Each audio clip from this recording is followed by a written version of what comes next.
recognise that little white bag a mile off.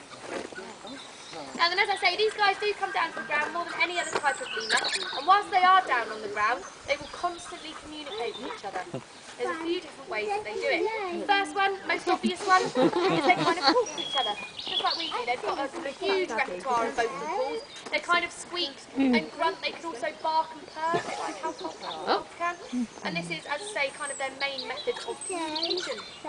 But there is another way that they communicate with each other. Can any of you guess what it is? Their tails, yeah.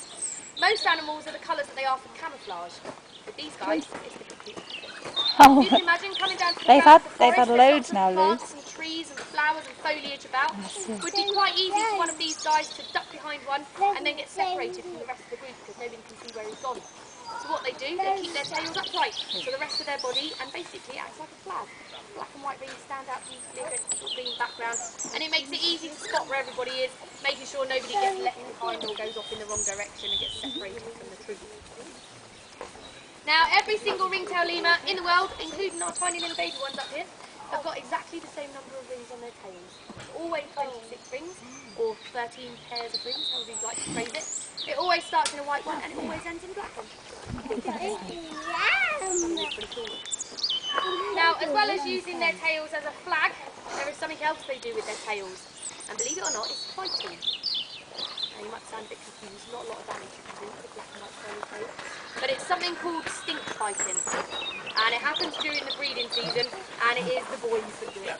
If you look closely at our lemurs, you'll notice on their wrists and their kind of shoulders, they've got little black marks, that means they're scent glands.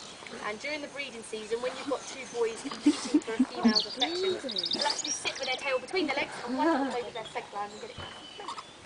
They then stand opposite one another and they waft their tail over their opponent's head. And basically it's the smelliest female that wins and gets to take home the female. And luckily enough for us, our noses are nowhere near sensitive enough to pick up on the smell. So around kind of November, December time, we come down and quite happily sit there watching them and do this wonderful stink fighting. Look at him over there. Look at him. Look, you've got to stay still.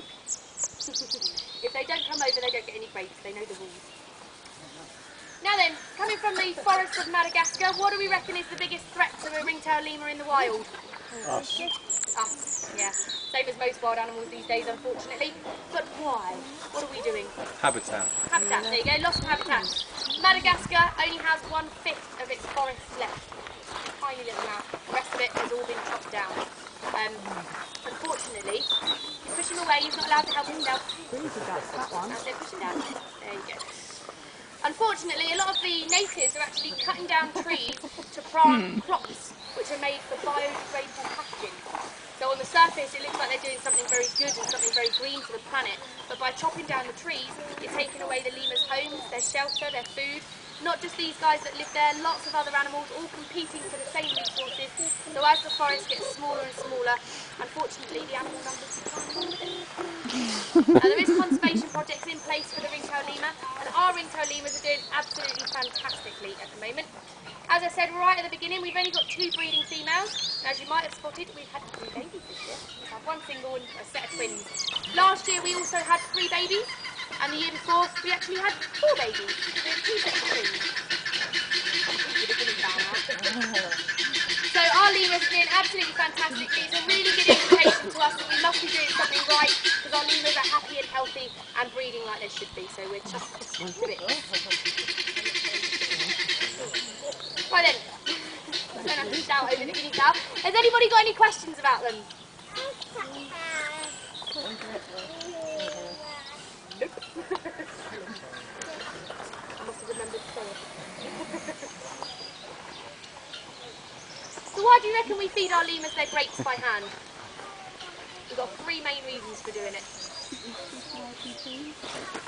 Not really. I mean, we don't like to tame down too many of our animals, but you're kind of getting there a little bit so they get used to us being around.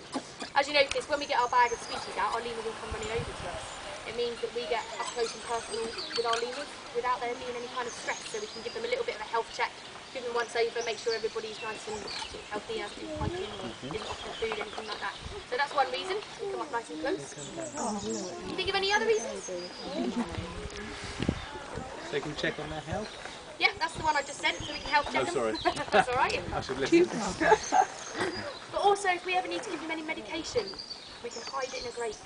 And these guys don't think twice before they grab it, and it makes our jobs lots easier in that way as well. And also, would you like some fun for